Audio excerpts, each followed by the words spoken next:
मेरे प्रिय आत्मन, मित्रों ने बहुत से प्रश्न पूछे हैं। सबसे पहले एक मित्र ने पूछा है कि मैंने बोलने के लिए सेक्स या काम का विषय क्यों चुना। इसकी थोड़ी सी कहानी।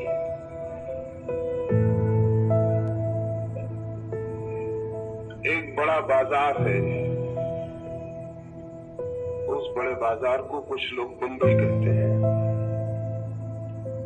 उस बड़े बाजार में एक सभा थी और उस सभा में एक पंडित जी कबीर क्या कहते हैं इस संबंध में बोलते थे। उन्होंने कबीर की एक पंक्ति कही और उसका अर्थ समझाया। उन्होंने कहा कि कबीरा खड़ा बाजार में लिए लुकाठी हाथ, जो घर पारे आप न चले हमारे साथ। उन्होंने ये कहा कि कबीर बाजार में खड़ा था और चिल्ला के लोगों से कहने लगा कि लकड़ी उठा के मैं बुलाता हूं उन्हें जो अपने घर को जलाने की हिम्मत रखते हो, वे हमारे साथ आ जाएं। उस सभा में मैंने देखा कि लोग ये बात सुन के बहुत खुश हुए। मुझे बड़ी हैरानी हुई। मुझे हैरानी ये हुई कि वे जो लोग खुश हो रहे थे उनमें से कोई भी अपने घर को जलाने को कभी भी तैयार नहीं था। लेकिन उन्हें प्रसन्न देखकर मैंने समझा कि बेचारा कबीर आज होता तो कितना खुश न होता। जब 300 साल पहले वो था और किसी बाजार में उसने चिल्ला के कहा होगा तो एक भी आदमी खुश नहीं हुआ होगा। आदमी की जात बड़ी अद्भुत है। जो मर जाते हैं उनकी बातें सुन के लोग खुश होते हैं और जो जिंदा होते हैं उन्हें मार डालने की धमकी देते हैं। मैंने सोचा आज कबीर होते इस बम्बई के बड़े बाजार में तो कितने खुश होते कि लोग कितने प्रसन्न हो रहे हैं। कबीर जी क्या कहते हैं इसको सुन के लोग प्रसन्न हो रहे हैं। कबीर जी को सुन के वे कभी भी प्रसन्न नहीं हुए। लेकिन लोगों को प्रसन्न देखकर मुझे ऐसा लगा कि जो लोग अपने घर को जलाने के लिए भी हिम्मत रखते हैं और खुश होते हैं उनसे आज कुछ दिल की बातें कही जाए। तो मैं भी वो उसी धोखे में आ गया जिसमें कबीर और क्राइस्ट और सारे लोग हमेशा आते रहे। मैंने लोगों से सत्य की कुछ बात कहनी चाहिए और सत्य के संबंध में कोई बात कहनी हो तो उन असत्यों को सबसे पहले तोड़ देना जरूरी है जो आदमी ने सत्य समझ रखे हैं, जिन्हें हम सत्य समझते हैं। और जो सत्य नहीं है जब तक उन्हें न तोड़ दिया जाए तब तक सत्य क्या है उसे जानने की तरफ कोई कदम नहीं उठाया जा सकता है। मुझे कहा गया था उस सभा में कि मैं प्रेम के संबंध में कुछ कहूं और मुझे लगा कि प्रेम के संबंध में तब तक बात समझ में नहीं आ सकती जब तक कि हम काम और सेक्स के संबंध में कुछ गलत धारणाएं लिए हुए बैठे। अगर गलत धारणाएं हैं सेक्स के संबंध में तो प्रेम के संबंध में हम जो भी बातचीत करेंगे वो अधूरी होगी, वो झूठी होगी, वो सत्य नहीं हो सकती। इसलिए उस सभा में मैंने काम और सेक्स के संबंध में कुछ कहा और ये कहा कि काम की ऊर्जा ही रूपांतरित होकर प्रेम की अभिव्यक्ति बनती है।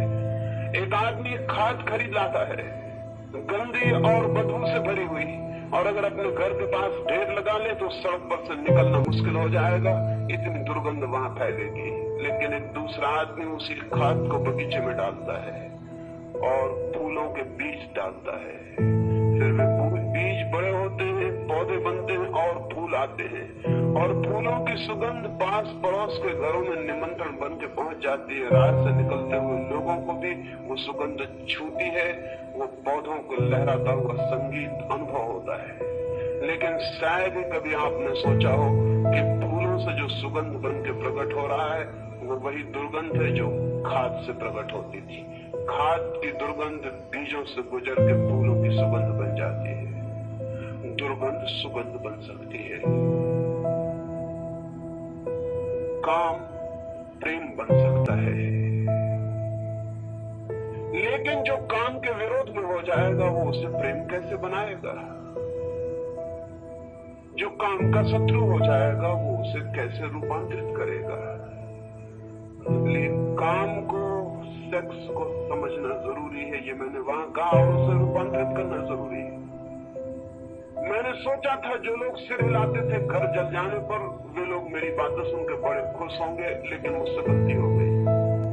जब मैं मंच से उतरा तो उस मंच पर जितने नेता थे, जितने संयोजक थे, वो सब भाग चुके थे। वो मुझे उतरते वक्त मंच पर कोई भी नहीं मिले।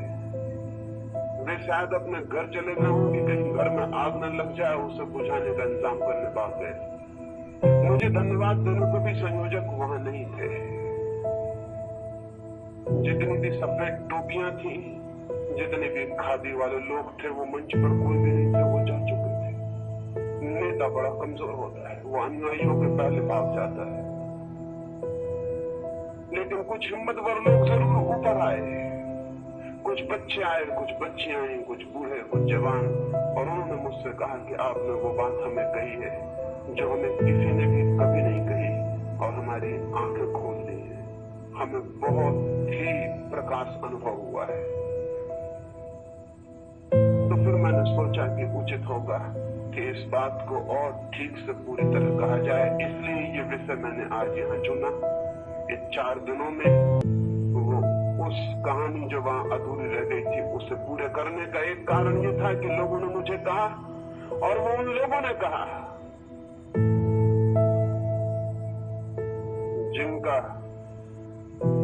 जीवन को समझने की हार्दिक चेष्टा है, और उन्होंने चाहा कि मैं पूरी बात कहूं। एक तो कारण ये था, और दूसरा कारण ये था कि वे जो लोग भाग गए थे मंच से, उन्होंने जगह जगह जाके कहना शुरू कर दिया कि मैंने तो ऐसी बातें कही हैं जिनसे धर्म का विनाश हो जाएगा। मैंने तो ऐसी बातें कही हैं जिनसे कि लोग अधार्मिक हो जाएंगे। तो मुझे लगा कि उनका भी कहना पूरा स्पष्ट हो सके, उनको भी पता चल सके कि लोग सेक्स के संबंध में समझ के अधार्मिक होने वाले नहीं है। नहीं समझा है उन्होंने आज तक, इसलिए अधार्मिक हो गए हैं। अज्ञान अधार्मिक बना सकता है, ज्ञान कभी भी अधार्मिक नहीं बना सकता।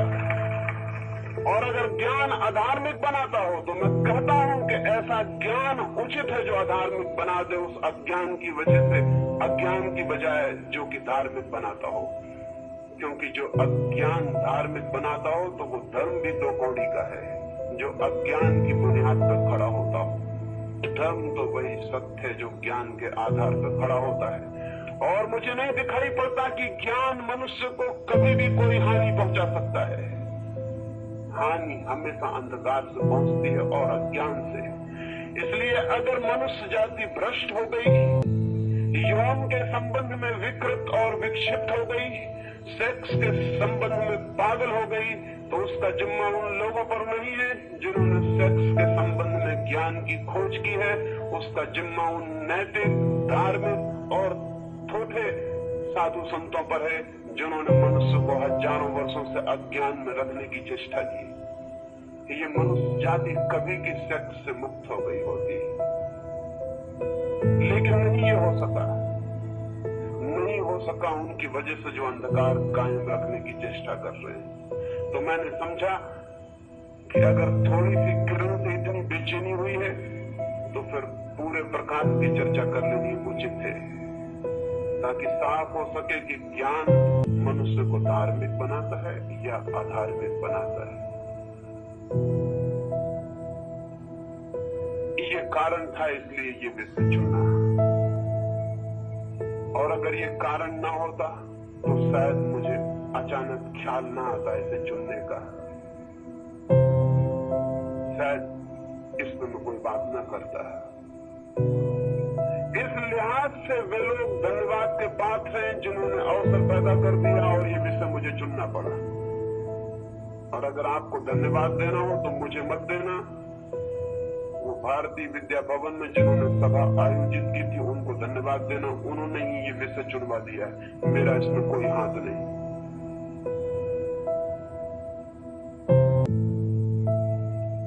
एक मित्र ने पूछा है मैंने कहा कि काम का रूपांतरण ही प्रेम बनता है। तो उन्होंने पूछा है कि माँ का बेटे के लिए प्रेम, क्या वो भी काम है, वो भी सेक्स है? और भी कुछ लोगों ने इसी तरह के प्रश्न पूछे। इसे थोड़ा समझ लेना उपयोगी होगा। अगर मेरी बात आपने ध्यान से सुनी है तो मैंने कहा कि सेक्स के अनुभव के बड़ी गहराइयां हैं जिन तक आदमी पहुंच भी नहीं पाता है। 3 तल है सेक्स के अनुभव के, वो मैं आपसे कहूं। एक तल तो शरीर का तल है, बिल्कुल फिजियोलॉजिकल।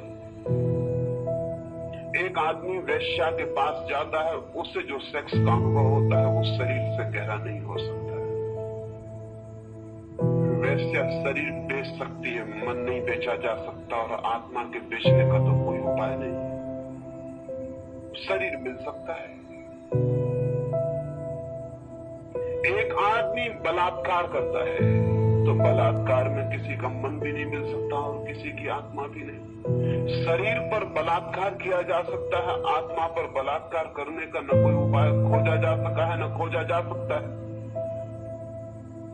तो बलात्कार में भी जो अनुभव होगा वो शरीर का होगा। सेक्स का प्राथमिक अनुभव शरीर से ज्यादा गहरा नहीं होता है, लेकिन शरीर के अनुभव पर ही जो रुक जाते हैं वो सेक्स के पूरे अनुभव को उपलब्ध नहीं होते। उन्हें मैंने जो गहराइयों की बातें कही है उसका उन्हें कोई भी पता नहीं चल सकता। और अधिक लोग शरीर के तल पर ही रुक गए हैं।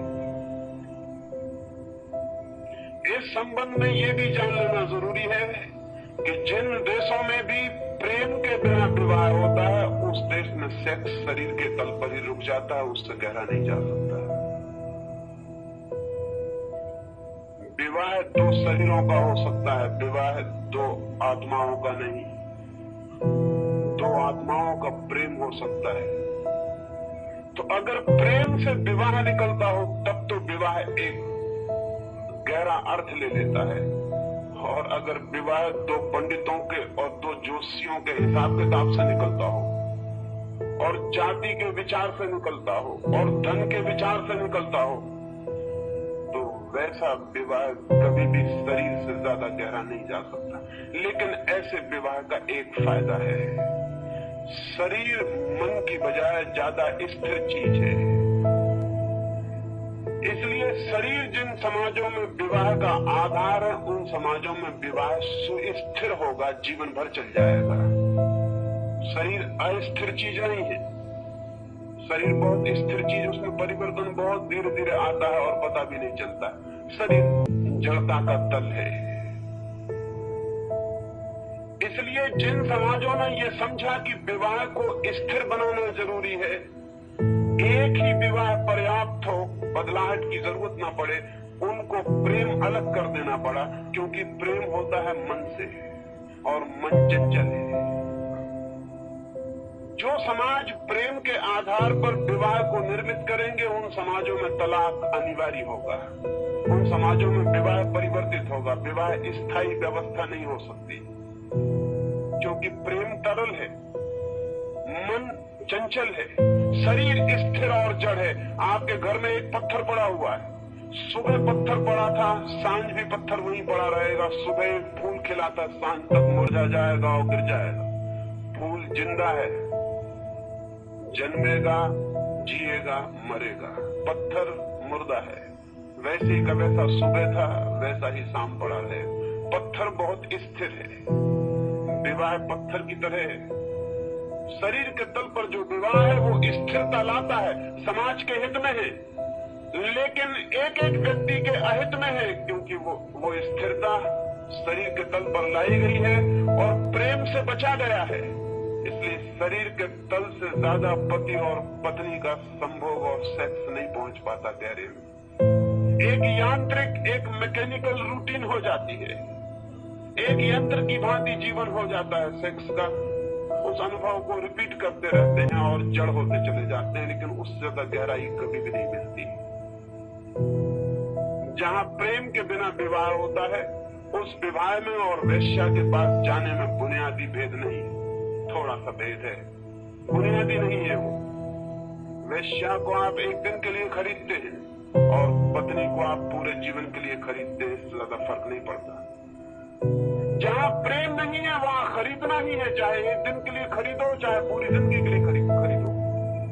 हालांकि साथ रहने से रोज रोज एक तरह का संबंध पैदा हो जाता है, एसोसिएशन से लोग उसी को प्रेम समझ लेते हैं, वो प्रेम नहीं है।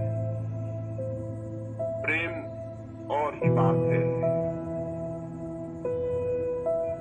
शरीर के तल पर विवाह है, इसलिए शरीर के तल से गहरा संबंध कभी भी नहीं उत्पन्न हो पाता है। ये एक तल है। दूसरा तल है सेक्स का, मन का तल, साइकोलॉजिकल। वातशायन से लेकर पंडित कोक तक जिन लोगों ने भी इस तरह के शास्त्र लिखे हैं सेक्स के बाबत, वो शरीर के तल से गहरे नहीं जाते। दूसरा तल है मानसिक। जो लोग प्रेम करते हैं और फिर विवाह में बंधते हैं, उनका सेक्स शरीर के तल से थोड़ा गहरा जाता है, वो मन तक जाता है, उसकी गहराई साइकोलॉजिकल है। लेकिन वो भी रोज रोज पुनरुक्त होने से थोड़े दिनों में शरीर के तल पर आ जाता है और यांत्रिक हो जाता है। पश्चिम ने जो व्यवस्था विकसित की है 200 वर्षों में प्रेम विवाह की, वो मानसिक तल तक सेक्स को ले जाती, और इसीलिए पश्चिम में समाज अस्त व्यस्त हो गया है, क्योंकि मन का कोई भरोसा नहीं है। वो आज कहता है कुछ, कल कुछ कहने लगता है, सुबह कुछ कहता है, सांझ कुछ कहने लगता है, घड़ी भर पहले कुछ कहता है, घड़ी भर बाद कुछ कहने लगता है। शायद आपने सुना होगा कि बायरन ने जब शादी की तो कहते हैं तब तक वो कोई 60-70 स्त्रियों से संबंधित रह चुका था। एक स्त्री ने उसे मजबूर ही कर दिया विवाह के लिए, तो उसने विवाह किया। और जब वो चर्च से उतर रहा था विवाह करके, अपनी पत्नी का हाथ में लेकर, घंटियां बज रही हैं चर्च की, मोमबत्तियां भी जो जलाई गई हैं जल रही हैं। अभी जो मित्र स्वागत करने आए थे वो विदा हो रहे हैं, और वो अपनी पत्नी का हाथ पकड़ के सामने खड़ी घोड़ा गाड़ी में बैठने के लिए चर्च की सीढ़ियां उतर रहा है। तभी उसे चर्च के सामने ही एक और स्त्री जाती हुई दिखाई पड़ी। एक क्षण को वो भूल गया अपनी पत्नी को, उसके हाथ को, अपने विवाह को। सारा प्राण उस स्त्री का पीछा करने लगा। जाके वो गाड़ी में बैठा बहुत ईमानदार आदमी रहा होगा, उसने अपनी पत्नी से कहा कि तूने कुछ ध्यान दिया, एक अजीब घटना घट गई। कल तक तुझसे मेरा विवाह नहीं हुआ था तो मैं विचार करता था कि तू मुझे मिल पाएगी या नहीं। तेरे सिवाय मुझे कोई भी नहीं दिखाई पड़ता था, और आज जबकि विवाह हो गया, मैं तेरा हाथ पकड़ के नीचे उतर रहा हूँ, मुझे एक स्त्री दिखाई पड़ी गाड़ी के उस तरफ जाती हुई, और तू मुझे भूल गई, और मेरा मन उस स्त्री का पीछा करने लगा। और एक क्षण को मुझे लगा कि काश ये स्त्री मुझे मिल जाए। मन इतना चंचल है। तो जिन लोगों को समाज को व्यवस्थित रखना था, उन्होंने मन के तल पर सेक्स को नहीं जाने दिया, उन्होंने शरीर के तल पर रोक लिया। विवाह करो, प्रेम नहीं, फिर विवाह से प्रेम आता हो तो आए, ना आता हो ना आए। शरीर के तल पर स्थिरता हो सकती है, मन के तल पर स्थिरता बहुत मुश्किल है। लेकिन मन के तल पर सेक्स का अनुभव शरीर से ज्यादा गहरा होता है। पूरब की बजाय पश्चिम का सेक्स का अनुभव ज्यादा गहरा है। पश्चिम के जो मनोवैज्ञानिक हैं, फ्रायड से जुंग तक, उन सारे लोगों ने जो भी लिखा है वो सेक्स की दूसरी गहराई, वो मन की गहराई। लेकिन मैं जिस सेक्स की बात कर रहा हूं वो तीसरा तल है, वो ना आज तक पूरब में पैदा हुआ है ना पश्चिम में। वो तीसरा तल है स्पिरिचुअल, वो तीसरा तल है आध्यात्मिक। शरीर के तल पर भी एक स्थिरता है क्योंकि शरीर जड़ है, और आत्मा के तल पर भी एक स्थिरता है क्योंकि आत्मा के तल पर कोई परिवर्तन कभी होता ही नहीं। वहां सब शांत है, वहां सब सनातन है। बीच में एक तल है मन का जहाँ तरलता पारे की तरह तरल है मन, जरा में बदल जाता है। पश्चिम मन के साथ प्रयोग कर रहा है, इसलिए विवाह टूट रहा है, परिवार नष्ट हो रहा है। मन के साथ विवाह और परिवार खड़े नहीं रह सकते। अभी 2 वर्ष में तलाक है, कल 2 घंटे में तलाक हो सकता है, मन तो घंटे भर में बदल जाता है। तो पश्चिम का सारा समाज अस्त व्यस्त हो गया है। पूरब का समाज व्यवस्थित था, लेकिन सेक्स की जो गहरी अनुभूति थी वो पूरब को उपलब्ध नहीं हो सकी। एक और स्थिरता है, एक और घड़ी है आध्यात्मिक की, उस तल पर जो पति पत्नी एक बार मिल जाते हैं या 2 व्यक्ति एक बार मिल जाते हैं, उन्हें तो ऐसा लगता है कि वो अनंत जन्मों के लिए एक हो गए। वहां फिर कोई परिवर्तन नहीं है। उस तल पर चाहिए स्थिरता, उस तल पर चाहिए अनुभव। तो मैं जिस अनुभव की बात कर रहा हूं, जिस सेक्स की बात कर रहा हूं, वो स्पिरिचुअल सेक्स, आध्यात्मिक अर्थ नियोजन करना चाहता हूं काम की वासना में। और अगर मेरी ये बात समझेंगे तो आपको पता चल जाएगा कि माँ का बेटे के प्रति जो प्रेम है वो आध्यात्मिक काम है, वो स्पिरिचुअल सेक्स का हिस्सा है। ये तो बहुत उल्टी बात है, माँ का बेटे के प्रति काम का क्या संबंध? लेकिन जैसा मैंने कहा कि पुरुष और स्त्री, पति और पत्नी एक क्षण के लिए मिलते हैं, एक क्षण के लिए दोनों की आत्माएं एक हो जाती हैं, और उस घड़ी में जो उन्हें आनंद का अनुभव होता है वही उनको बांधने वाला हो जाता है। कभी आपने सोचा कि माँ के पेट में बेटा 9 महीने तक रहता है और माँ के अस्तित्व से मिला रहता है? पति एक क्षण को मिलता है, बेटा 9 महीने के लिए एक होता है, इकट्ठा होता है। इसलिए माँ का बेटे से जो गहरा संबंध है वो पति से भी कभी नहीं होता, हो भी नहीं सकता। पति एक क्षण के लिए मिलता है अस्तित्व के तल पर, जहां एग्जिस्टेंस है, जहां बीइंग है, वहां एक क्षण को मिलता है, फिर बिछड़ जाता है। एक क्षण को करीब आते हैं और फिर कोसों का फासला शुरू हो जाता है। लेकिन बेटा 9 महीने तक माँ की सांस से सांस लेता है, माँ के हृदय से धड़कता है, माँ के खून से खून, माँ के प्राण से प्राण। उसका अपना कोई अस्तित्व नहीं होता, वो माँ का एक हिस्सा होता है। इसीलिए स्त्री माँ बने बिना कभी भी पूरी तरह तृप्त नहीं हो पाती। कोई पति स्त्री को कभी तृप्त नहीं कर सकता जो उसका बेटा उसे कर देता है। कोई पति कभी उतना गहरा कंटेंटमेंट उसे नहीं दे पाता जितना उतना बेटा उसको दे पाता है। स्त्री माँ बिना बने पूरी नहीं हो पाती। उसके व्यक्तित्व का पूरा निखार, पूरा सौंदर्य उसके माँ बनने पर प्रकट होता है। उससे उसके बेटे के आत्मिक संबंध बहुत गहरे हैं। और इसीलिए आप ये भी समझ लो कि जैसे ही स्त्री मां बन जाती, उसकी सेक्स में रुचि कम हो जाती है। कभी आपने ख्याल किया? जैसे ही स्त्री मां बन जाती, सेक्स के प्रति उसकी रुचि कम हो जाती, फिर सेक्स में उसे उतना रस नहीं मालूम पड़ता। उसे एक और गहरा रस ले लिया है मातृत्व का। वो एक प्राण के साथ और 9 महीने तक इकट्ठी जी लिए, अब उसे सेक्स में रस नहीं रह जाता। अक्सर पति हैरान होते हैं क्योंकि पति पिता बनने से पुरुषों में कोई फर्क नहीं पड़ता, लेकिन मां बनने से स्त्री में बुनियादी फर्क पड़ जाता है। पिता बनने से पति में कोई फर्क नहीं पड़ता, क्योंकि पिता कोई बहुत गहरा संबंध नहीं है। जो नया व्यक्ति पैदा होता है उससे पिता का कोई गहरा संबंध नहीं है। पिता बिल्कुल सामाजिक व्यवस्था है, सोशल इंस्टीट्यूशन है। पिता के बिना भी दुनिया चल सकती है। इसीलिए पिता से कोई गहरा संबंध नहीं है बेटे का। मां से उसके बहुत गहरे संबंध, और मां तृप्त हो जाती है उसके बाद, और उसमें एक और ही तरह की आध्यात्मिक गरिमा प्रकट होती है।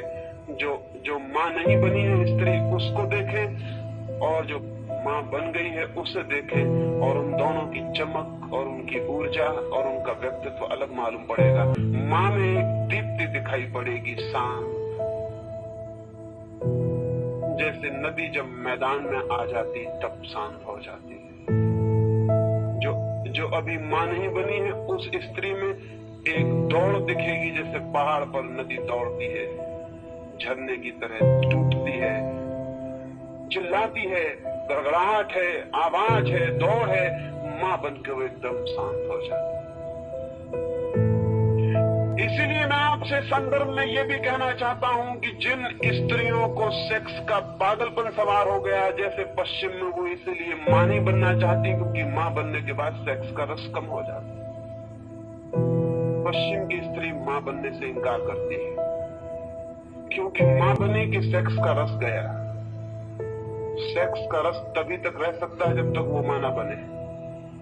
तो पश्चिम की अनेक हुकूमतें घबरा गई इस बात से कि ये रोग अगर बढ़ता चला गया तो उनकी संख्या का क्या होगा। हम यहाँ घबरा रहे हैं कि हमारी संख्या न बढ़ जाए, पश्चिम में मुल्क घबरा रहे हैं कि उनकी संख्या कहीं कम न हो जाए, क्योंकि स्त्रियों को अगर इतने तीव्र रूप से ये भाव पैदा हो जाए कि मां बनने से सेक्स का रस कम हो जाता है और वो मां न बनना चाहे तो क्या किया जा सकता है? कोई कानूनी जबरदस्ती की जा सकती है। किसी को संतति नियमन के लिए तो कानूनी जबरदस्ती भी की जा सकती है कि हम जबरदस्ती बच्चे नहीं होने देंगे, लेकिन किसी स्त्री को मजबूर नहीं किया जा सकता कि बच्चे पैदा करने ही पड़ेंगे। पश्चिम के सामने हमसे बड़ा सवाल है, हमारा सवाल उतना बड़ा नहीं। हम संख्या को रोक सकते हैं जबरदस्ती कानूनन, लेकिन संख्या को कानूनन बढ़ाने का कोई भी रास्ता नहीं। किसी व्यक्ति को जबरदस्ती नहीं की जा सकती तुम बच्चे पैदा करो। और आज से 200 साल के भीतर पश्चिम के सामने ये प्रश्न बहुत भारी हो जाएगा, क्योंकि पूरब की संख्या बढ़ती चली जाएगी, वो सारी दुनिया पे छा सकती है और पश्चिम की संख्या क्षीण होती जा सकती है।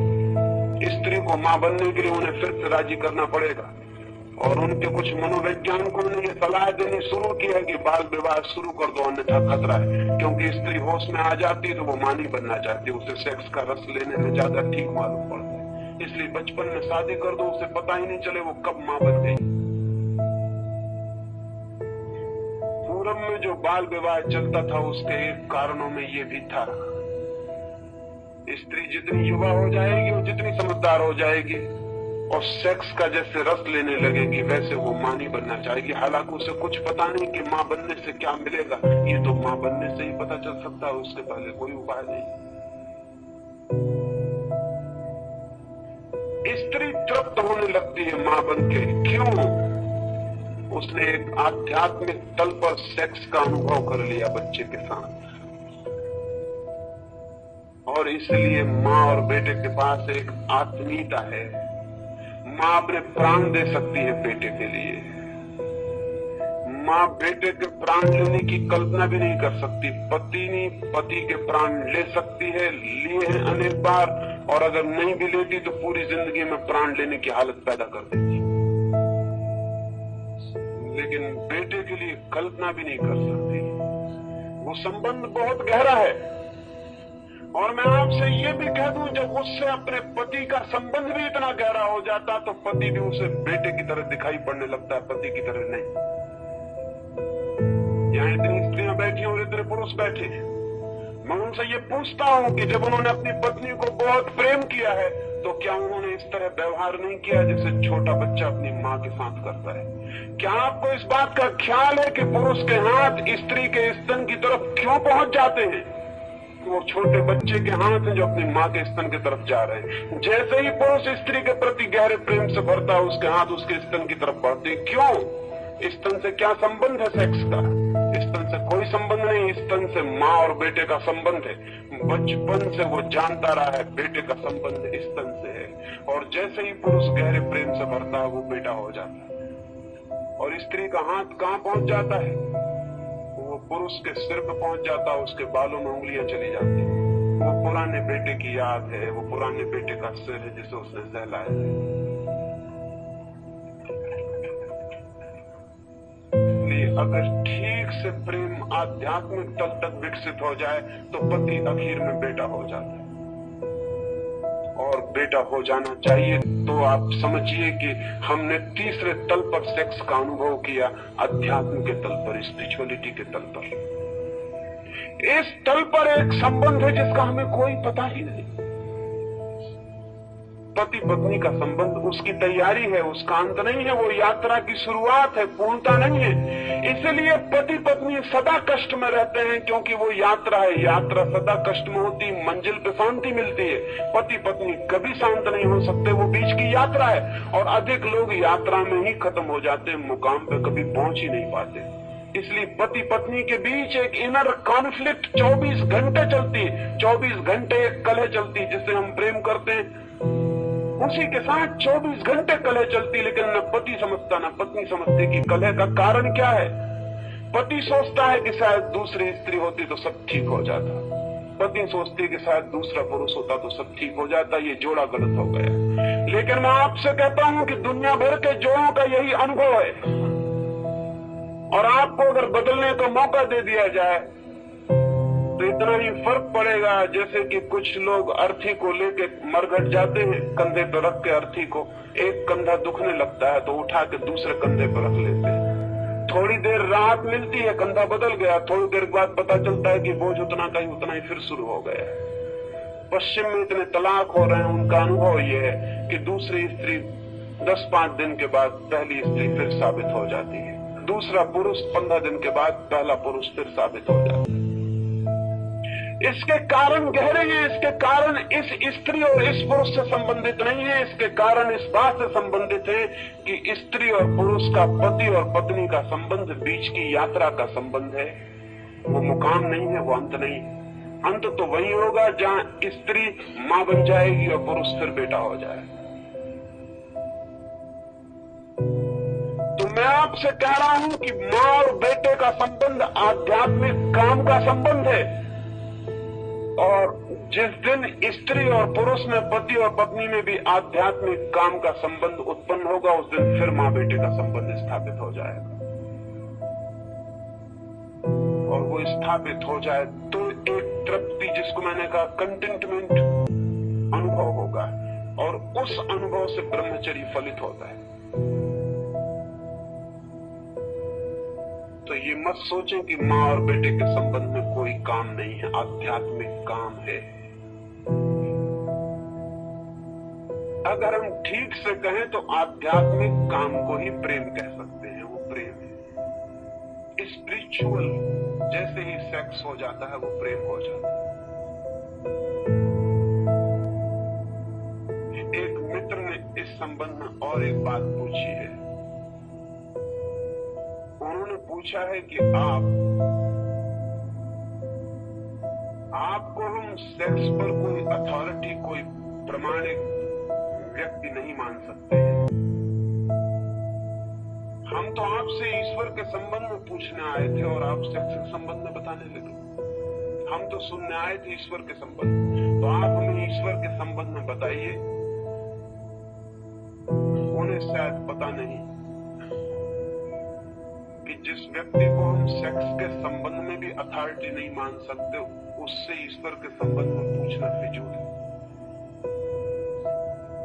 क्योंकि जो पहली सीढ़ी के संबंध में कुछ नहीं जानता, उससे आप अंतिम सीढ़ी के संबंध में पूछना चाहते हैं।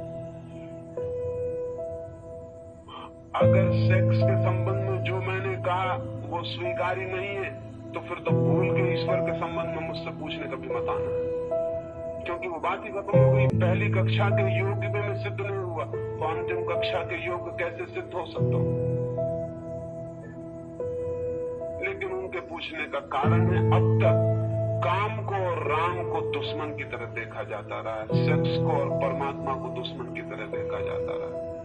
अब तक ऐसा समझा जाता रहा है कि जो राम की खोज करते हैं उनको काम से कोई संबंध नहीं है, और जो लोग काम की यात्रा करते हैं उनको अध्यात्म से कोई संबंध नहीं है। दोनों बातें बेवकूफी की है। आदमी काम की यात्रा भी राम की खोज के लिए ही करता है। वो काम का इतना तीव्र आकर्षण राम की ही खोज है, और इसीलिए काम में कभी तृप्ति नहीं मिलती, कभी ऐसा नहीं लगता कि बस पूरा हो गया सब। वो जब तक राम न मिल जाए तब तक लग भी नहीं सकता। और जो लोग काम के शत्रु होकर राम को खोजते हैं, राम की खोज नहीं है वो वो सिर्फ राम के नाम में काम से एस्केप है, पलायन। काम से बचना है, इधर प्राण घबराते हैं, डर लगता है, तो राम की चदरिया ओढ़ के उसमें छुप जाना है और राम राम राम राम राम राम जपते रहना है कि वो काम की याद ना आए। जब भी कोई आदमी राम राम राम राम जपते मिले तो जरा गौर करना, उसके भीतर राम राम के जप के पीछे काम का जप चल रहा होगा, सेक्स का जप चल रहा होगा। स्त्री को देखेगा और माला फेरने लगेगा, कहेगा राम राम राम राम राम राम। वो स्त्री देखी कि वो ज्यादा जोर से माला फेरता है, ज्यादा जोर से राम राम कहता है। क्यों? वो भीतर जो काम बैठा है वो धक्के मार रहा है, राम का नाम ले लेकर उसे बुलाने की कोशिश करता है। लेकिन इतनी आसान तरकीबों से अगर जीवन बदलते होते तो दुनिया कभी की बदल गई होती। उतना आसान रास्ता नहीं। तो मैं आपसे कहना चाहता हूं कि काम को समझना जरूरी है अगर आप अपने राम की और परमात्मा की खोज को भी समझना चाहते हैं। क्यों? ये इसलिए मैं कहता हूं कि एक आदमी बंबई से कलकत्ते की यात्रा करना चाहे, वो कलकत्ते के संबंध में पता लगाए कि कलकत्ता कहाँ है, किस दिशा में है, लेकिन उसे यही पता ना हो कि बंबई कहाँ है और किस दिशा में है। और कलकत्ते की वो यात्रा करना चाहे तो क्या वो कभी सफल हो सकेगा? कलकत्ता जाने के लिए सबसे पहले ये पता लगाना जरूरी है कि बंबई कहाँ है, जहां मैं हूं वो किस दिशा में है, फिर कलकत्ते की तरफ दिशा विचार की जा सकती है। लेकिन मुझे यही पता नहीं कि बंबई कहाँ है तो कलकत्ते के बाबत सारी जानकारी फिजूल है, क्योंकि यात्रा मुझे बंबई से शुरू करनी पड़ेगी। यात्रा का प्रारंभ बंबई से करना है और प्रारंभ पहले है, अंत बाद में है। आप कहाँ खड़े हैं? राम की यात्रा करना चाहते हैं वो ठीक, भगवान तक पहुंचना चाहते हैं वो ठीक, लेकिन खड़े कहाँ हैं आप? खड़े तो काम में है, खड़े तो वासना में है, खड़े तो सेक्स में। वो आपका निवास गृह है जहां से आपको कदम उठाने हैं और यात्रा करनी। तो पहले तो उस जगह को समझ लेना जरूरी है जहां हम हैं, जो एक्चुअलिटी है उसे पहले, जो वास्तविक है उसे पहले समझ लेना जरूरी है। तब हम उसे भी समझ सकते हैं, जो संभावना है, जो पॉसिबिलिटी है, जो हम हो सकते हैं। उसे जानने के लिए जो हम हैं उसे पहले जान लेना जरूरी है। अंतिम कदम को समझने के पहले पहला कदम समझ लेना जरूरी है, क्योंकि पहला कदम ही अंतिम कदम तक पहुंचाने का रास्ता बनेगा। और अगर पहला कदम ही गलत हो गया तो अंतिम कदम कभी भी सही नहीं होने वाला है। राम से भी ज्यादा महत्वपूर्ण काम को समझना है, परमात्मा से भी ज्यादा महत्वपूर्ण सेक्स को समझना है। क्यों इतना महत्वपूर्ण है? इसलिए महत्वपूर्ण है कि अगर परमात्मा तक पहुंचना है तो सेक्स को बिना समझे आप नहीं पहुंच सकते। इसलिए ये मत पूछे। और रह गई अथॉरिटी की बात कि मैं अथॉरिटी हूं या नहीं, ये कैसे निर्णय होगा? अगर मैं ही संबंध में कुछ कहूंगा तो वो निर्णायक नहीं रहेगा, क्योंकि मेरे संबंध में ही निर्णय होना है। अगर मैं ही कहूं कि मैं अथॉरिटी हूं तो उसका कोई मतलब नहीं। अगर मैं कहूं कि मैं अथॉरिटी नहीं हूं तो उसका भी कोई मतलब नहीं है, क्योंकि मेरे दोनों वक्तव्यों के संबंध में विचार नहीं है कि अथॉरिटेटिव आदमी कह रहा है कि गैर अथॉरिटेटिव। मैं जो भी कहूंगा इस संबंध में वो फिजूल है। मैं अथॉरिटी हूं या नहीं, ये तो आप थोड़े सेक्स की दुनिया में प्रयोग करके देखें, और जब अनुभव आएगा तो पता चलेगा कि जो मैंने कहा था वो अथॉरिटी थी या नहीं। उसके बिना कोई रास्ता नहीं है। मैं आपसे कहता हूं कि तैरने का ये रास्ता है। आप कहेंगे लेकिन हम कैसे माने कि आप तैरने के संबंध में प्रमाणिक बात कह रहे हैं? तो मैं कहता हूं कि चलिए आपको साथ लेकर नदी में उतरा जा सकता है। आपको नदी में उतारे देता हूं। मैंने जो कहा है आपको, अगर वो कारगर हो जाए पार होने में, हाथ पैर चलाने में और तैरने में, तो आप समझना कि जो मैंने कहा है वो कुछ जान के कहा है। उन्होंने ये भी कहा है कि फ्रायड अथॉरिटी हो सकते हैं, लेकिन मैं आपसे कहता हूं जो मैं कह रहा हूं उस पर फ्रायड दो कौड़ी भी नहीं जानते हैं। फ्रायड मानसिक तल से कभी भी ऊपर नहीं उठ पाया, उसको कल्पना भी नहीं है आध्यात्मिक सेक्स की। फ्रायड की सारी जानकारी रुग्ण सेक्स की है, हिस्टेरिक, होमोसेक्सुअलिटी, मैस्टरबेशन, इस सब की खोजबीन है। रुग्ण सेक्स, विकृत सेक्स के बाबत खोजबीन है, पैथोलॉजिकल है, बीमार की चिकित्सा की वो खोज है। फ्रायड एक डॉक्टर है। फिर पश्चिम में जिन लोगों का उसने अध्ययन किया वे मन के तल के सेक्स के लोग हैं। उसके पास एक भी अध्ययन नहीं, एक भी केस हिस्ट्री नहीं जिसको स्पिरिचुअल सेक्स कहा जा सकता। तो अगर खोज करनी है कि जो मैं कह रहा हूं वो कहां तक सच है, तो सिर्फ एक दिशा में खोज हो सकती है, वो दिशा है तंत्र। और तंत्र के बाबत हमने हजारों साल से सोचना बंद कर दिया है। तंत्र ने सेक्स को स्पिरिचुअल बनाने का दुनिया में सबसे पहला प्रयास किया।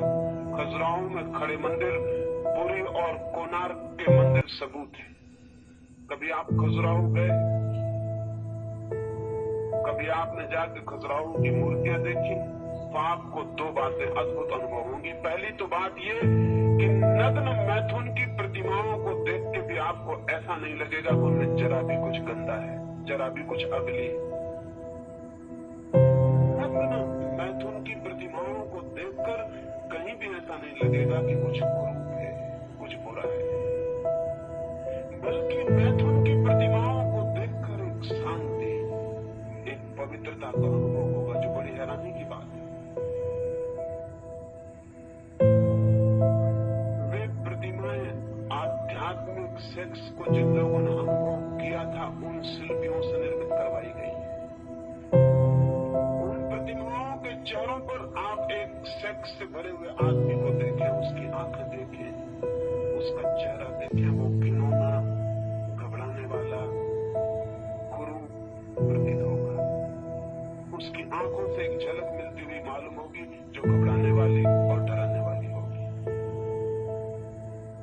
प्यारे से प्यारे आदमी को, अपने निकटतम प्यारे से प्यारे व्यक्ति को भी स्त्री जब सेक्स से भरा हुआ पास आते हुए देखती है तो उसे दुश्मन दिखाई पड़ता है, मित्र नहीं दिखाई पड़ता। प्यारी से प्यारी स्त्री को अगर कोई पुरुष अपने निकट सेक्स से भरा हुआ आता हुआ दिखाई देगा तो उसे उसके भीतर नरक दिखाई पड़ेगा, स्वर्ग नहीं दिखाई पड़ सकता। लेकिन खजुराहो की प्रतिमाओं को देखें तो उनके चेहरों को देख के ऐसा लगता है जैसे बुद्ध का चेहरा हो, महावीर का चेहरा हो।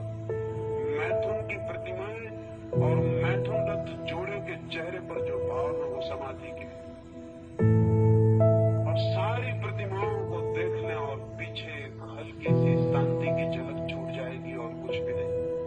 और एक आश्चर्य आपको अनुभव होगा, आप सोचते होंगे कि नंगी तस्वीरें और मूर्तियां देखकर आपके भीतर कामुकता पैदा होगी। तो मैं आपसे कहता हूं फिर आप देर न करें, उसी पे खजुराहो चले जाएं। खजुराहो पृथ्वी पर इस समय अनूठी चीज है, लेकिन हमारे कई नीति शास्त्री पुरुषोत्तम दास टंडन और उनके कुछ साथी इस सुझाव के थे कि खजुराहो के मंदिर पर मिट्टी छाप के दीवारें बंद कर देनी चाहिए, क्योंकि उनको देखने से वासना पैदा हो सकती है। मैं तो हैरान हो गया। खजुराहो के मंदिर जिन्होंने बनाए थे उनका ख्याल ये था कि इन प्रतिमाओं को अगर कोई बैठ के घंटे पर देखे तो वासना से शून्य हो जाएगा।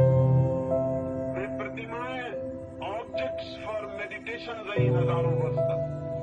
वे प्रतिमाएं ध्यान के लिए ऑब्जेक्ट का काम करती रही।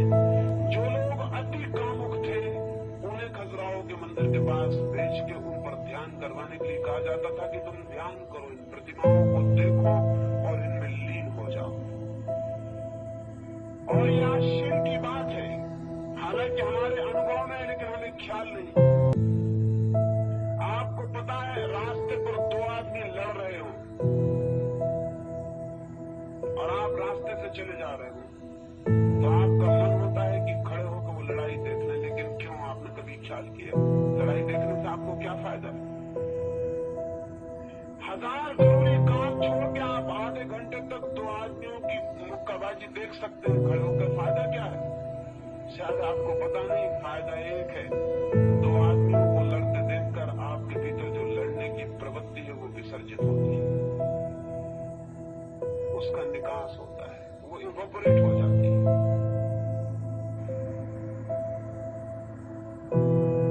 अगर मैथुन की प्रतिमा को कोई घंटे भर तक शांत बैठ के ध्यान मग्न होकर देखे तो उसके भीतर जो मैथुन करने का पागल भाव है वो विलीन हो जाता है। एक मनोवैज्ञानिक के पास एक आदमी को लाया गया था। वो एक दफ्तर में काम करता है और अपने मालिक से, अपने बॉस से बहुत रुष्ट है। मालिक उससे कुछ भी कहता तो उसे बहुत अपमान मालूम होता है और उसके मन में होता है कि निकालूं जूता और इसे मार दूं। लेकिन मालिक को जूता कैसे मारा जा सकता है? हालांकि ऐसे नौकर कम ही होंगे जिनके मन में ये ख्याल ना आता हो कि निकालूं जूता और मारूं। ऐसा नौकर खोजना मुश्किल है। अगर आप मालिक हैं तो भी आपको पता होगा, और आप अगर नौकर हैं तो भी आपको पता होगा कि नौकर के मन में नौकर होने की भारी पीड़ा है और मन होता है कि इसका बदला ले लूं। लेकिन नौकर अगर बदला ले सकता तो नौकर होता क्यों? तो वो बेचारा मजबूर है और दबाए चला जाता है, दबाए चला जाता है। फिर तो हालत उसकी ऐसी रुग्ण हो गई कि उसे ये डर पैदा हो गया कि किसी दिन आवेश में मैं जूता मार ही न दूं, तो वो जूता घर ही छोड़ जाता है। लेकिन दफ्तर में उसे जूते की दिन भर याद आती है, और जब भी मालिक दिखाई पड़ता है वो पैर टटोल कर देखता है कि जूता, लेकिन जूता तो वो घर छोड़ाया और खुश होता है कि अच्छा हुआ मैं छोड़ाया। किसी दिन आवेश के क्षण में निकल आया जूता तो मुश्किल हो गई। लेकिन घर जूता छोड़ाने से जूते से मुक्ति नहीं होती। जूता उसका पीछा करने लगा। वो कागज पर कुछ भी बनाता है तो जूता बन जाता है। वो रजिस्टर पर कुछ ऐसे ही लिख रहा है और पाता है कि जूते ने आकार लेना शुरू कर दिया। उसके प्राणों में जूता गिरने लगा है। वो बहुत घबरा गया है और उसे इनका डर लगने लगा है धीरे धीरे कि मैं किसी भी दिन हमला कर सकता हूँ। तो उसने अपने घर आके कहा कि अब मुझे नौकरी पे जाना ठीक नहीं, मैं छुट्टी लेना चाहता हूँ, क्योंकि अब हालत ऐसी हो गई कि मैं दूसरे का जूता निकाल के भी मार सकता हूँ। अब अपने जूते की जरूरत नहीं रह गई। मेरे हाथ दूसरे लोगों के पैरों की तरफ भी बढ़ने की कोशिश करते हैं। तो घर के लोगों ने समझा कि वो पागल होता है, उसे मनोवैज्ञानिक के पास ले गया। उस मनोवैज्ञानिक ने कहा कि इसकी बीमारी बड़ी नहीं, छोटी सी है, इसके मालिक की तस्वीर घर में लगा लो और इससे कहो कि रोज सुबह 5 जूते धार्मिक भाव से मारा करे। 5 जूते मारे तब दफ्तर जाए, बिल्कुल रिलीजियसली। ऐसा नहीं कि किसी दिन चूक जाए, जैसे लोग ध्यान जप करते हैं, बिल्कुल वक्त पर 5 जूते मारे, दफ्तर से लौट के 5 जूते मारे।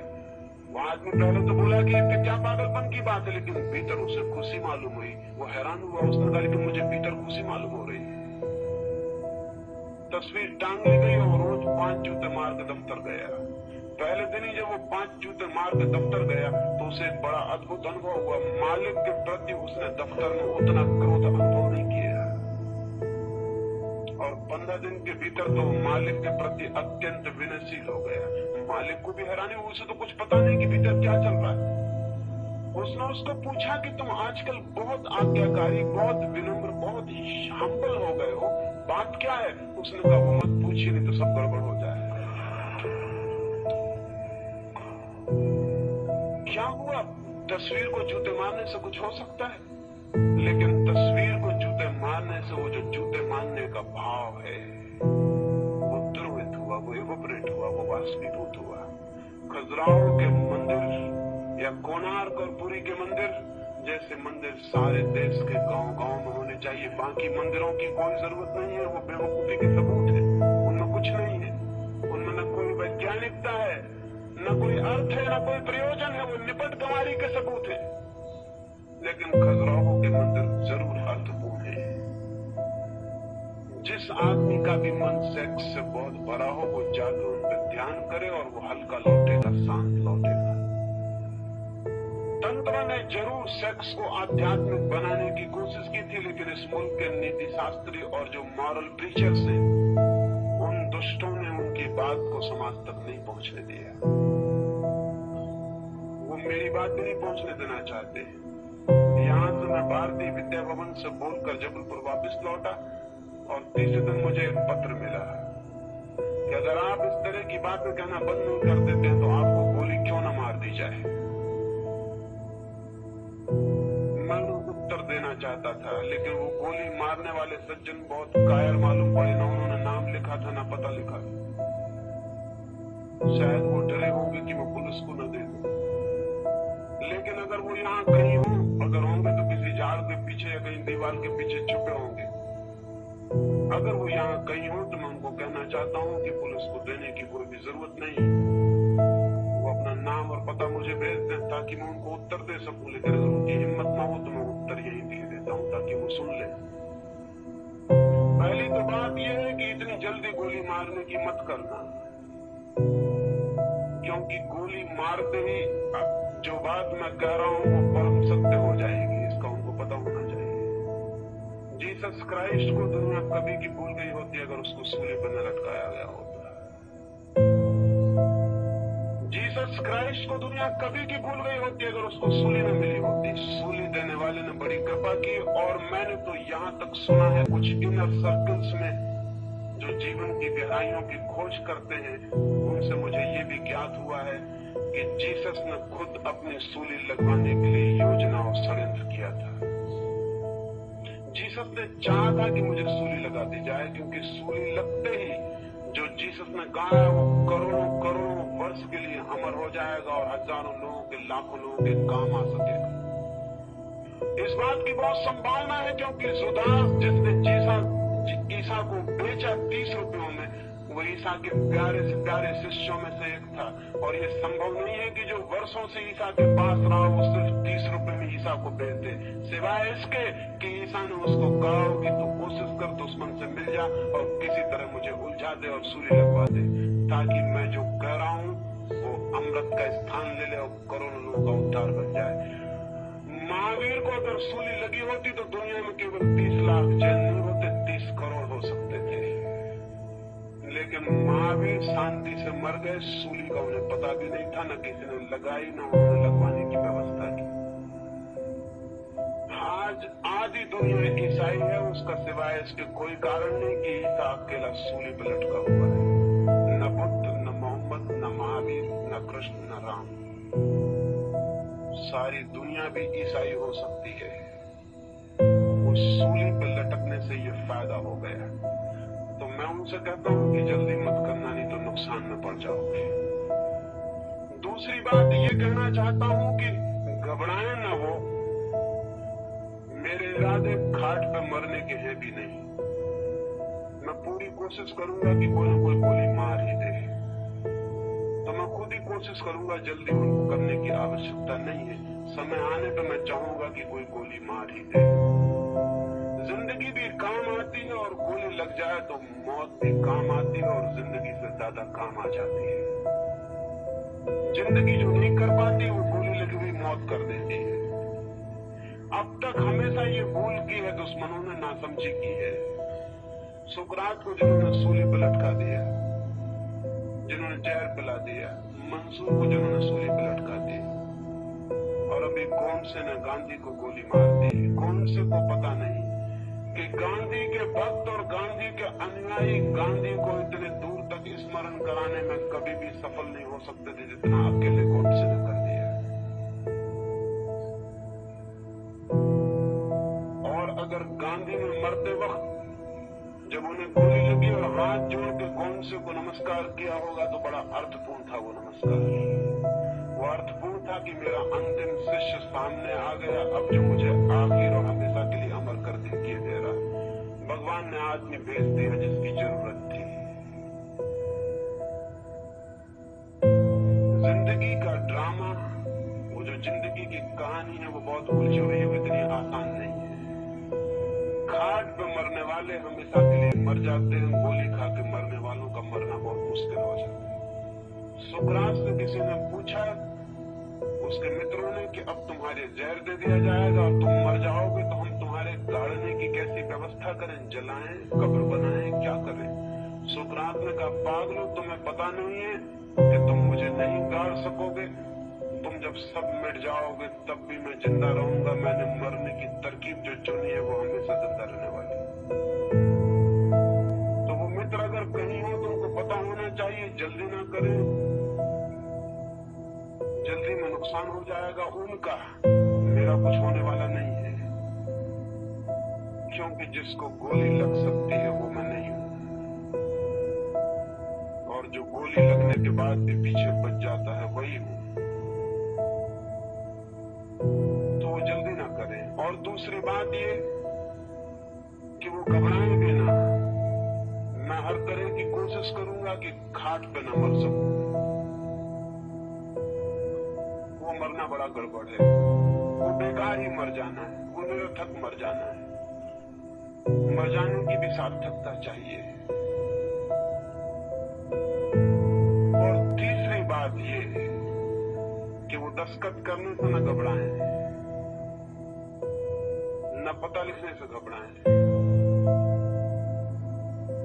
क्योंकि अगर मुझे लगे कि कोई आदमी मारने को तैयार हो गया है तो वो जहां मुझे बुलाएगा मैं चुपचाप बिना किसी को खबर किए वहां आने को हमेशा तैयार हूं, ताकि उस पर पीछे कोई मुसीबत ना आए। लेकिन ये पागलपन सूझते हैं। इस तरह के धार्मिक, और जिस बेचारे ने लिखा है उसने यही सोच के लिखा है कि वो धर्म की रक्षा कर रहा है। उसने यही सोच के लिखा है कि मैं धर्म को मिटाने की कोशिश कर रहा हूं, वो धर्म की रक्षा कर रहा है। उसकी नीयत में कहीं कोई खराबी नहीं है, उसके भाव बड़े अच्छे, बड़े धार्मिक हैं। ऐसे धार्मिक लोग तो दुनिया को दिक्कत में डालते रहे। उनकी नीयत बड़ी अच्छी, लेकिन बुद्धि मूढ़ता की। तो हजारों साल से तथाकथित नैतिक लोगों ने जीवन के सत्यों को पूरा पूरा प्रकट होने में बाधा डाली है, उसे प्रकट नहीं होने दिया। नहीं प्रकट होने के कारण एक अज्ञान व्यापक हो गया, और उस अज्ञान ही अंधेरी रात में हम टटोल रहे हैं, भटक रहे हैं, गिर रहे हैं।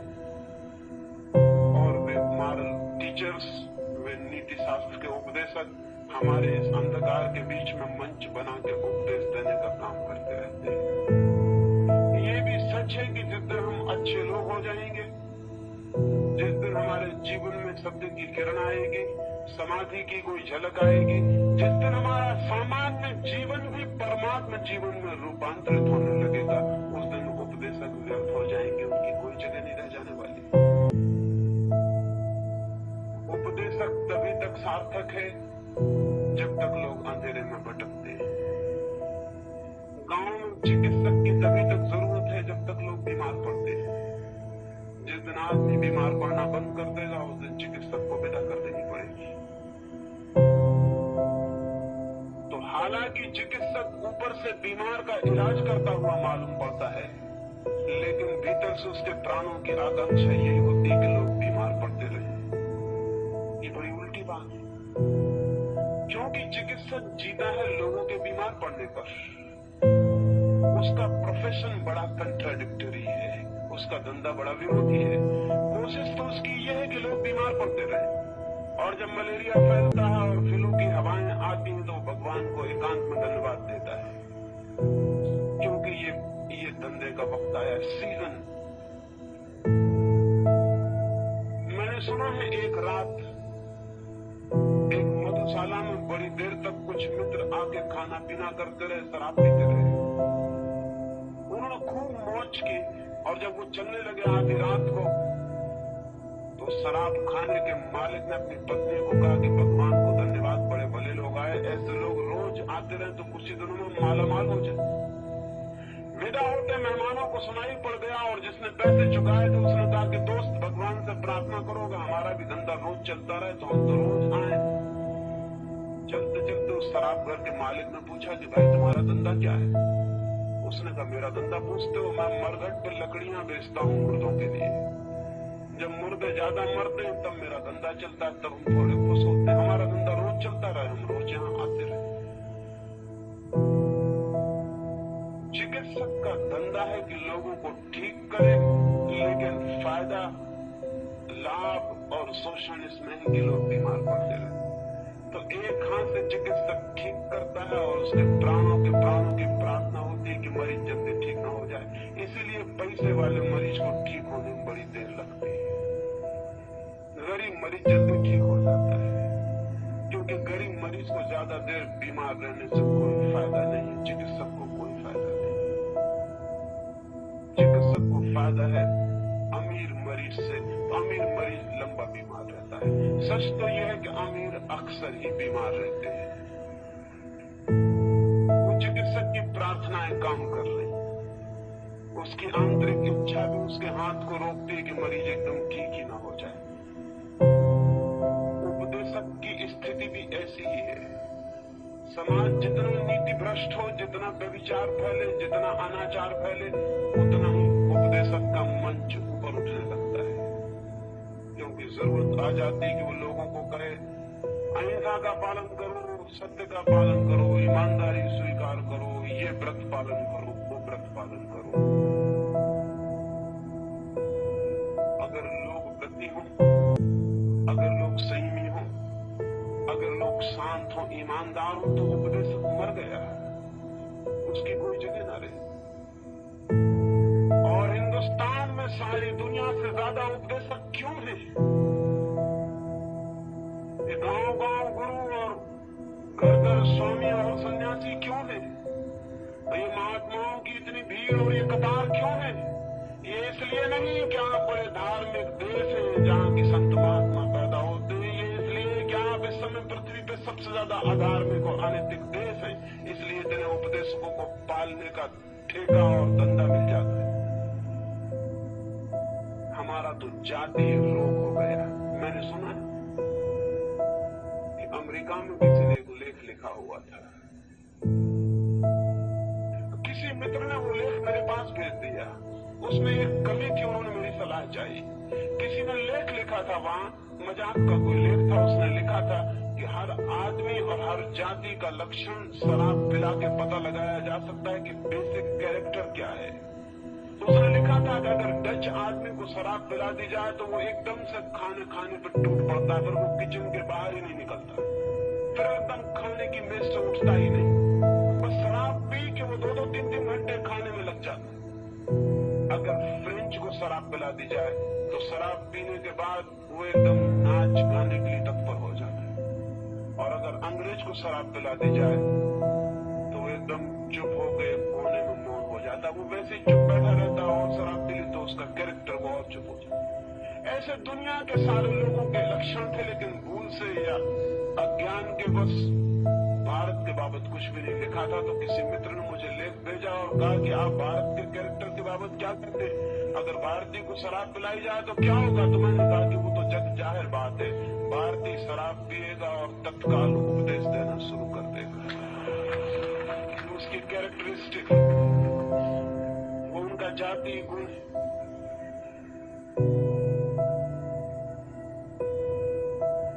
ये जो उपदेशों का समाज और साधु संतों और महात्माओं की लंबी कतार है, ये रोग के लक्षण है, ये अनीति के लक्षण। और मजा ये है कि इनमें से कोई भी भीतरी हृदय से कभी नहीं चाहता कि अनीति मिट जाए, रोग मिट जाए, क्योंकि उसके मिटने के साथ तो वो भी मिट जाते हैं। प्राणों की पुकार यही होती है कि रोग बना रहे और बढ़ता चला जाए। उस रोग को बढ़ाने के लिए जो सबसे सुगम उपाय है वो यह है कि जीवन के संबंध में सर्वांगीण ज्ञान उत्पन्न न हो सके। और जीवन के जो सबसे ज्यादा गहरे केंद्र हैं, जिनके अज्ञान के कारण अनीति और व्यभिचार और भ्रष्टाचार फैलता है, उन केंद्रों को आदमी कभी भी न जान सके, क्योंकि उन केंद्रों को जान लेने के बाद मनुष्य के जीवन से अनीति तत्काल विदा हो सकती है। और मैं आपसे कहना चाहता हूं कि सेक्स मनुष्य की अनीति का सर्वाधिक केंद्र है। मनुष्य के व्यभिचार का, मनुष्य की विकृति का सबसे मौलिक, सबसे आधारभूत केंद्र वहां है। और इसलिए धर्मगुरु उसकी बिल्कुल बात नहीं करना चाहते। एक मित्र ने मुझे खबर भिजवाई है कि कोई संत महात्मा सेक्स की बात नहीं करता, और आपने सेक्स की बात की तो हमारे मन में आपका आदर बहुत कम हो गया है। मैंने उनसे कहा इसमें कुछ गलती नहीं हुई, पहले आदर था उसमें गलती थी। इसमें क्या गलती हुई? मेरे प्रति आदर होने की जरूरत क्या है? मुझे आदर देने का प्रयोजन क्या है? मैंने कब मांगा है कि मुझे आदर दें? देते थे तो आपकी गलती थी, नहीं देते आपकी कृपा है। मैं महात्मा नहीं रहा। मैंने कभी चाहा होता कि मैं महात्मा हूं तो मुझे बड़ी पीड़ा होती। मैं कहता क्षमा करना, भूल से ये बातें मैंने कह दी। मैं महात्मा था नहीं, मैं महात्मा हूं नहीं, मैं महात्मा होना चाहता नहीं। जहां इतने बड़े जगत में इतने लोग दीनहीन है, वहां एक आदमी महात्मा होना चाहे, उससे ज्यादा निम्न प्रवृत्ति और स्वार्थ से भरा हुआ आदमी नहीं। जहां इतने दीनहीन जन है, जहां इतनी हीन आत्माओं का विस्तार है, वहां महात्मा होने की कल्पना और विचार ही पाप है। महान मनुष्यता मैं चाहता हूं, महान मनुष्य मैं चाहता हूं। महात्मा होने की मेरे मन में कोई भी इच्छा और आकांक्षा नहीं। महात्माओं के दिन विदा हो जाने चाहिए। महात्माओं की कोई जरूरत नहीं, महान मनुष्य की जरूरत है, महान मनुष्यता की जरूरत है। ग्रेट मैन नहीं, ग्रेटर ह्यूमैनिटी, ग्रेट ह्यूमैनिटी। बड़े आदमी बहुत हो चुके, उनसे क्या फायदा हुआ? अब बड़े आदमियों की जरूरत नहीं, बड़ी आदमियत की जरूरत है। तो मुझे बहुत अच्छा लगा कि कम से कम एक आदमी का इल्यूजन तो टूटा, एक आदमी तो डिसइल्यूजन हुआ। एक आदमी को तो पता चल गया कि यह आदमी महात्मा नहीं। एक आदमी का भ्रम टूट गया, ये भी बड़ी बात है। वो शायद सोचे होंगे कि इस बात की कह के वो शायद मुझे प्रलोभन दे रहे हैं कि मुझे महात्मा और महर्षि बनाया जा सकता है अगर मैं इस तरह की बातें न करूं। आज तक महर्षियों और महात्माओं को इसी तरह बनाया गया और इसलिए उन कमजोर लोगों ने इस तरह की बातें नहीं की जिनसे महात्मापन छिन सकता था। अपने महात्मापन के बचा रखने के लिए उस प्रलोभन में जीवन का कितना अहित हो सकता है इसका उन्होंने कोई भी ख्याल नहीं किया। मुझे चिंता नहीं है, मुझे विचार भी नहीं है, मुझे ख्याल भी नहीं है और मुझे घबराहट ही होती जब कोई मुझे महात्मा मानना चाहे। और आज की दुनिया में महात्मा बन जाना और महर्षि बन जाना इतना आसान है जिसका कोई हिसाब नहीं। हमेशा आसान रहा है, हमेशा आसान रहा है। वो सवाल नहीं है।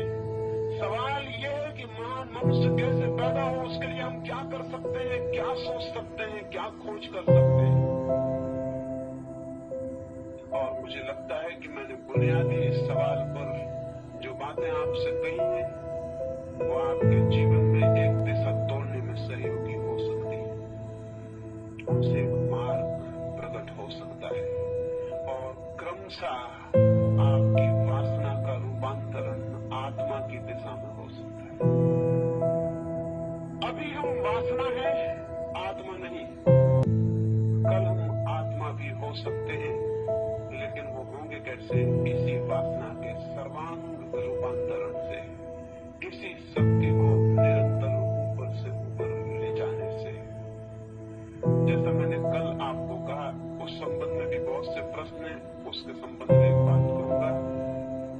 मैंने आपको कहा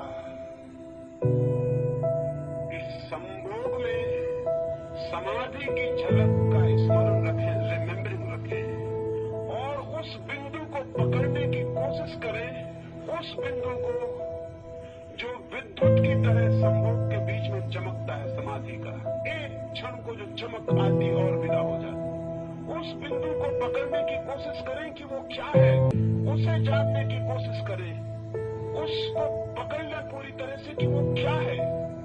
और एक दफा उसे आपने पकड़ लिया तो उस पकड़ में आपको दिखाई पड़ेगा कि उस क्षण में आप शरीर नहीं रह जाते हैं, बॉडीलेसनेस। उस क्षण में आप शरीर नहीं, उस क्षण में एक झलक की तरह आप कुछ और हो गए हैं, आप आत्मा हो गए और वो झलक आपको दिखाई पड़ जाए तो फिर उस झलक के लिए ध्यान के मार्ग से श्रम किया जा सकता है। उस झलक झलक को फिर ध्यान की तरफ से पकड़ा जा सकता है। उस झलक को फिर ध्यान के रास्ते से जाके परिपूर्ण रूप से, पूरे रूप से जाना और जिया जा सकता है। और वो अगर हमारे ज्ञान, जानने और जीवन का हिस्सा बन जाए तो आपके जीवन में सेक्स की कोई जगह नहीं रह जाएगी। एक मित्र ने पूछा है कि अगर इस भांति सेक्स विदा हो जाएगा तो दुनिया में संतति का क्या होगा? अगर इस भांति सारे लोग समाधि का अनुभव करके ब्रह्मचर्य को उपलब्ध हो जाएंगे तो बच्चों का क्या होगा? जरूर इस भांति के बच्चे पैदा नहीं होंगे जिस भांति आज पैदा होते हैं। ये ढंग कुत्ते, बिल्लियों और इल्लियों का तो ठीक है, आदमियों का ठीक नहीं। ये कोई ढंग है? ये कोई बच्चों की कतार लगाए चले जाना, निरंतर अर्थहीन, बिना जाने पूछे ये भीड़ पैदा करते चले जाना। ये भीड़ कितनी हो गई? ये भीड़ इतनी हो गई है कि वैज्ञानिक कहते हैं कि अगर 100 वर्ष तक इसी भांति बच्चे पैदा होते रहे और कोई रुकावट नहीं लगाई जा सकती तो जमीन पर टहनी हिलाने के लिए भी जगह नहीं बचेगी। हमेशा आप सभा में ही खड़े हुए मालूम होंगे, जहां जाएंगे वही सभा मालूम होगी। सभा करना बहुत मुश्किल हो जाएगा। टहनी हिलाने की जगह नहीं रह जाने वाली 100 साल के भीतर अगर यही स्थिति रही। वो मित्र ठीक पूछते हैं कि अगर इतना ब्रह्मचर्य उपलब्ध होगा तो बच्चे कैसे पैदा होंगे? उनसे भी मैं एक और बात कहना चाहता हूँ, वो भी अर्थ की है और आपके ख्याल में आ जानी चाहिए। ब्रह्मचर्य से भी बच्चे पैदा हो सकते हैं, लेकिन ब्रह्मचर्य से बच्चों के पैदा करने का सारा प्रयोजन और अर्थ बदल जाता है।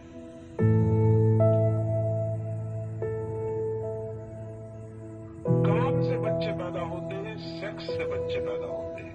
सेक्स से बच्चे पैदा होना, बच्चे पैदा करने के लिए कोई सेक्स में नहीं जाता है। बच्चे पैदा होना आकस्मिक है, एक्सीडेंटल है। सेक्स में आप जाते हैं किसी और कारण से, बीच में बच्चे आ जाते हैं। बच्चों के लिए आप कभी सेक्स में नहीं जाते। बिना बुलाए मेहमान हैं बच्चे, और इसलिए बच्चों के प्रति आपके मन में वो प्रेम नहीं हो सकता जो बिना बुलाए मेहमानों के प्रति कब होता है। घर में कोई आ जाए अतिथि बिना बुलाए तो जो हालत घर में हो जाती है, बिस्तर भी लगाते हैं उसको सुलाने के लिए, खाना भी खिलाते हैं उसको खिलाने के लिए, आओ भगत भी करते हैं, हाथ भी जोड़ते हैं, लेकिन पता होगा आपको कि बिना बुलाए मेहमान के साथ क्या घर की हालत हो जाती है। ये सब ऊपर ऊपर होता है, भीतर कुछ भी नहीं। और पूरे वक्त यही इच्छा होती है कि कब आप विदा हो, कब आप जाएं। बिना बुलाए बच्चों के शांति दुर्व्यवहार होगा, सद्व्यवहार नहीं हो सकता, क्योंकि उन्हें हमने कभी चाहा ना था, कभी हमारे प्राणों की वो आकांक्षा न थी। हम तो किसी और तरफ गए थे, वो बाई प्रोडक्ट है, प्रोडक्ट नहीं। आज के बच्चे प्रोडक्ट नहीं है, बाई प्रोडक्ट है, वो उत्पत्ति नहीं है। वो उत्पत्ति के साथ जैसे गेहूं के साथ भूसा पैदा हो जाता है, वैसी हालत है। आपका विचार, आपकी कामना दूसरी थी, बच्चे बिल्कुल आकस्मिक है। और इसीलिए सारी दुनिया में हमेशा से ये कोशिश चली, वातशायन से लेकर आज तक ये कोशिश चली कि सेक्स को बच्चों से किसी तरह मुक्त कर लिया जाए। उसी से बर्थ कंट्रोल विकसित हुआ, संतति नियमन विकसित हुआ, कृत्रिम साधन विकसित हुए कि हम बच्चों से भी बच जाएं और सेक्स को भी भोग लें।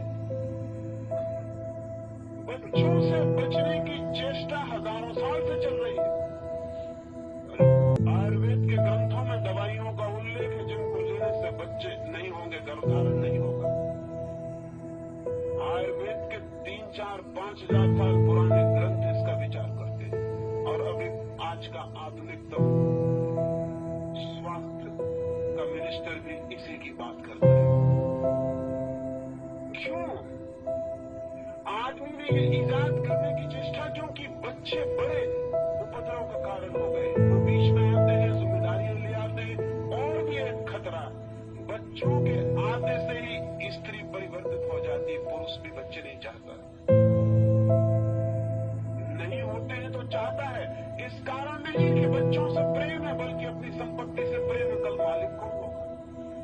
बच्चों से प्रेम नहीं है।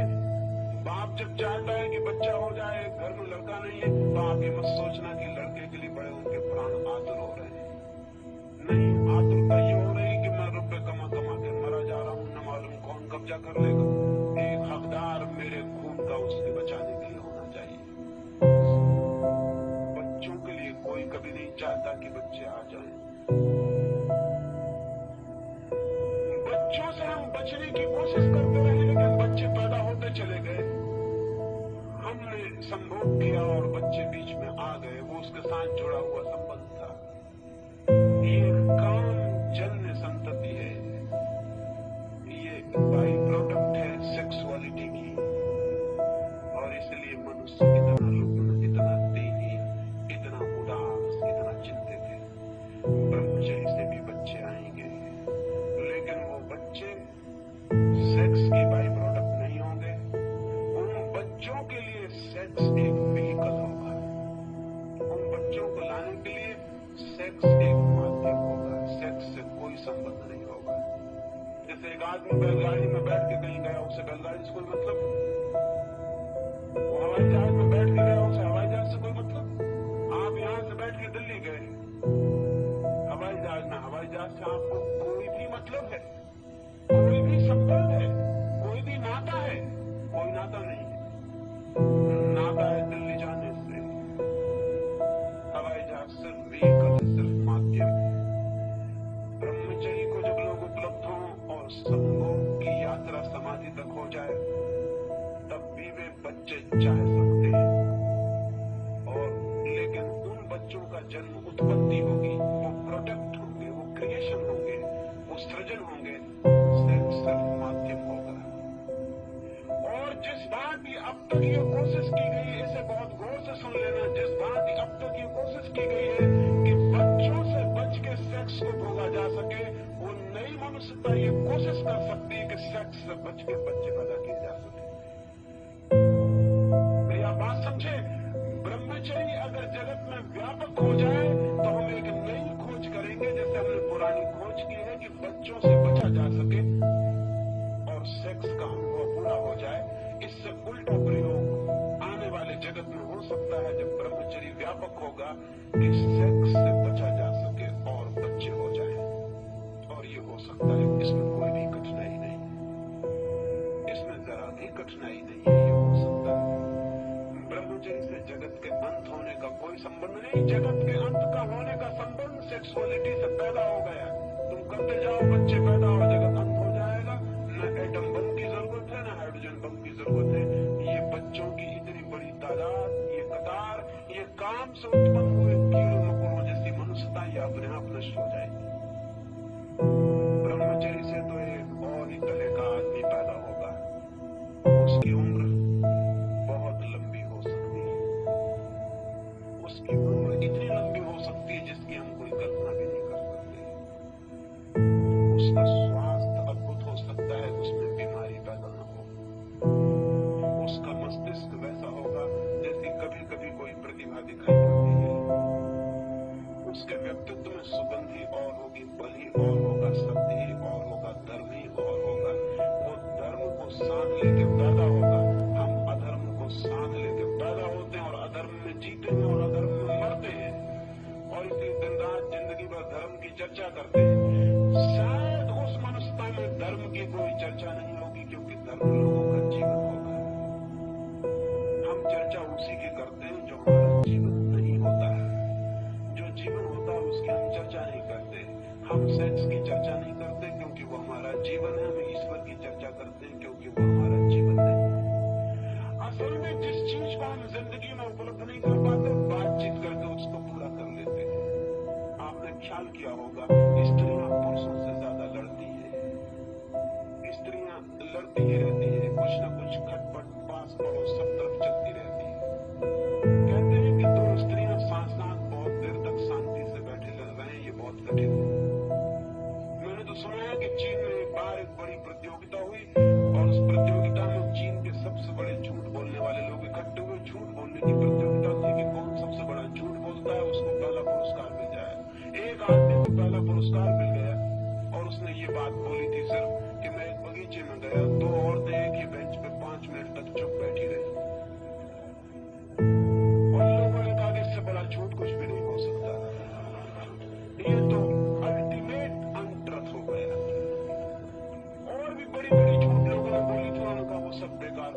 इसको दे दो, ये आदमी बाजी मार लेगा। लेकिन कभी आपने सोचा कि स्त्रियां इतनी बातें क्यों करती? पुरुष काम करते हैं, स्त्रियों के हाथ में कोई काम नहीं, और जब काम नहीं होता तो बात होती है। भारत इतनी बातचीत क्यों करता है? वो स्त्रियों वाला दुर्गुण है, काम कुछ भी नहीं है, बातचीत बातचीत। ब्रह्मचर्य से एक नए मनुष्य का जन्म होगा जो बातचीत करने वाला नहीं, जीने वाला होगा। वो धर्म की बात नहीं करेगा, धर्म को जिएगा। लोग भूल ही जाएंगे कि धर्म कुछ है, वो इतना स्वभाव हो सकता है। उस मनुष्य के बाबत विचार करना भी अद्भुत है। वैसे कुछ मनुष्य पैदा होते रहे, आकस्मिक था उनका पैदा होना। कभी एक महावीर पैदा हो जाता, ऐसा सुंदर आदमी पैदा हो जाता है कि अगर वो वस्त्र पहने तो उतना सुंदर न मालूम पड़े। नग्न खड़ा हो जाता, उसके सौंदर्य की सुगंध फैल जाती है। लोग महावीर को देखने चले आते हैं, ऐसा मालूम होता है संगमरमर की प्रतिमा हो। उसमें इतना वीर प्रकट होता है कि उसका नाम तो वर्धमान था, लोग उसको महावीर कहने लगते हैं। उसके ब्रह्मचर्य का तेज इतना प्रकट होता है कि लोग अभिभूत हो जाते हैं कि वो आदमी ही कौन है। कभी एक बुद्ध पैदा होता है, कभी एक क्राइस्ट पैदा होता है, कभी एक कन्फ्यूशियस पैदा होता है। पूरी मनुष्य जाति के इतिहास में 10-25 नाम हम गिन सकते हैं जो पैदा हुए हैं।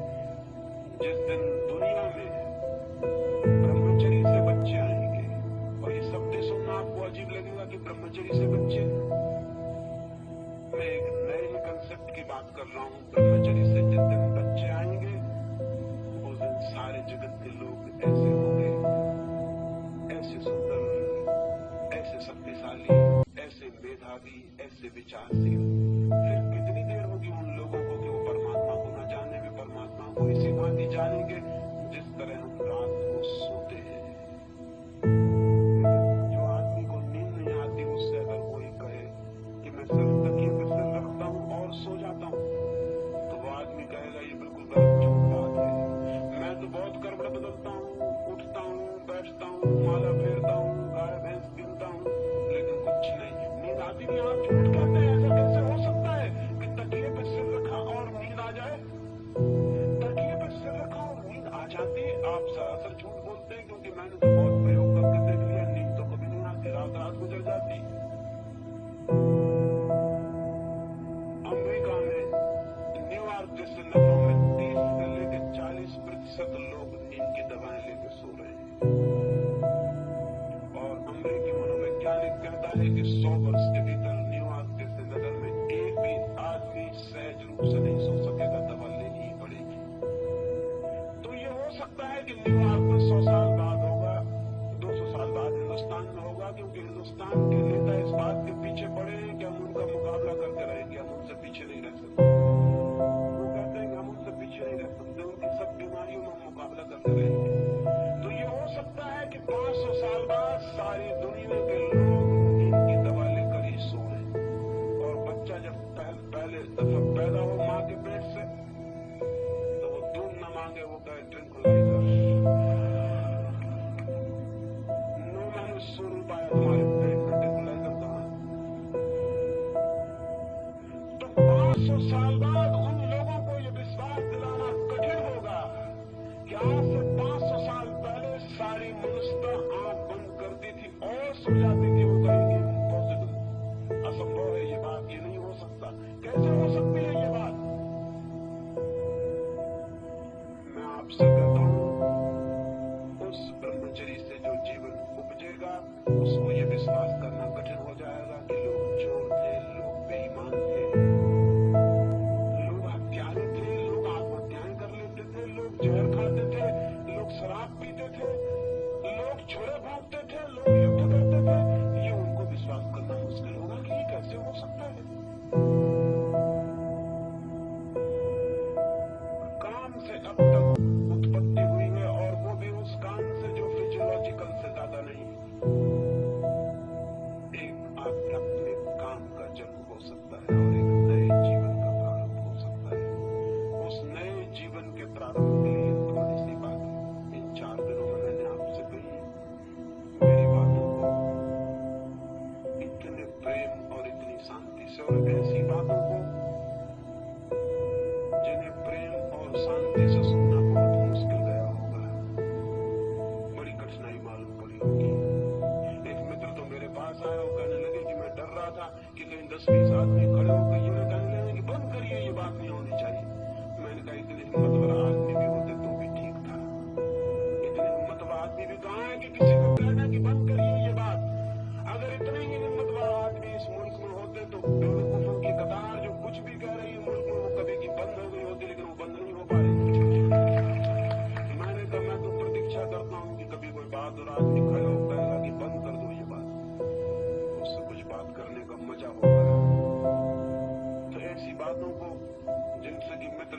बात हुए थे कि